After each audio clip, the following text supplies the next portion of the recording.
जिस प्रकार से राजनीतिक पार्टियों का मैनिफेस्टो जारी हो रहा है, ऐसा लग रहा है कि चुनाव के बाद देश से गरीबी, बेरोजगारी और भूखमरी की जो मेजर प्रॉब्लम है वो पूरी तरीके से सॉल्व हो जाएगी।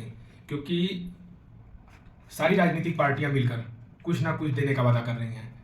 जब हमारे देश में सरकारी स्कूलों में शिक्षा के लिए, प्राइमरी की शिक्षा के लिए निःशुल्क सेवा और इलाज के लिए आयुष्मान कार्ड, गैस सिलेंडर का मुफ्त वितरण, पेट्रोल का मूल्य कम करने की बात हो रही है चुनाव के बाद, गैस सिलेंडर का मुफ्त वितरण, किसानों की सम्मान निधि में बढ़ोतरी करने की, मोबाइल और टैबलेट का फ्री वितरण, किसानों की आय दोगुनी, राशन का मुफ्त वितरण और तो और 8500 रुपये प्रतिमाह प्रत्येक व्यक्ति को, रक्षाबंधन के त्यौहार पर प्रत्येक महिलाओं को 1 लाख रुपया।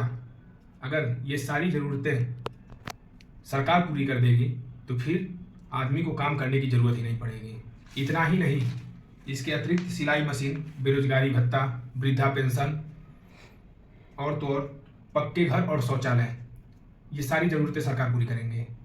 जिस तरीके से ये मैनिफेस्टो जारी हो रहा है, ऐसा लग रहा है कि आगामी 4-5 साल के बाद लोगों को काम करने की कोई ज़रूरत नहीं पड़ेगी। हाँ, ये सरकार की जुमलेबाजी है, क्योंकि अगर सरकार आपको इतना कुछ देगी तो इसके एवज में आपसे बहुत सारी चीज़ें लेंगी। जैसे महंगाई का दर इतना बढ़ता जाएगा कि जो सामान आप 10 रुपये में खरीदते हैं उसकी कीमत आपको 100 रुपये देनी पड़ेगी, और इन्हीं पैसों को एकत्रित करके सरकार फिर आपको वापस करेगी। तो कृपया इन जुमलेबाजी में ना पड़ें।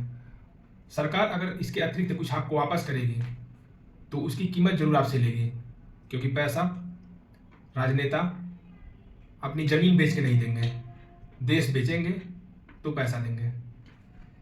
अगर सरकार कुछ नहीं देगी तो वो ये नहीं देगी, आपको रोजगार नहीं देगी, क्योंकि रोजगार देने के बाद जो राजनीतिक पार्टियों के पीछे 300-300 रुपये में डंडा और झंडा लेके घूमते हैं वो लोग इन रैलियों में सवाल करने लगेंगे।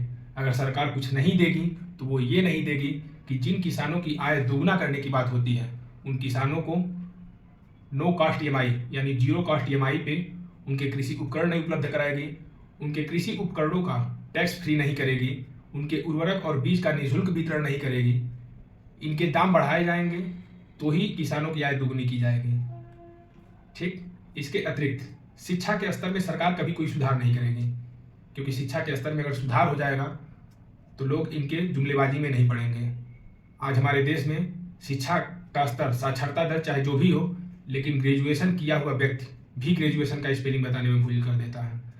तो हमारा सरकार से यही निवेदन है कि कृपया ऐसे झूठे वादे ना करें जिसे जनता भ्रमित होकर वोट करें। और चुनाव आयोग से एक अपील है कि जो राजनीतिक पार्टियां ऐसा झूठ बोल के 140 करोड़ लोगों का वोट अपने प्रलोभन में ले रही है, उनके ऊपर सख्त से सख्त कार्यवाही करने का कोई विशेष प्रावधान बनाया जाए। जय हिंद, जय श्री राम।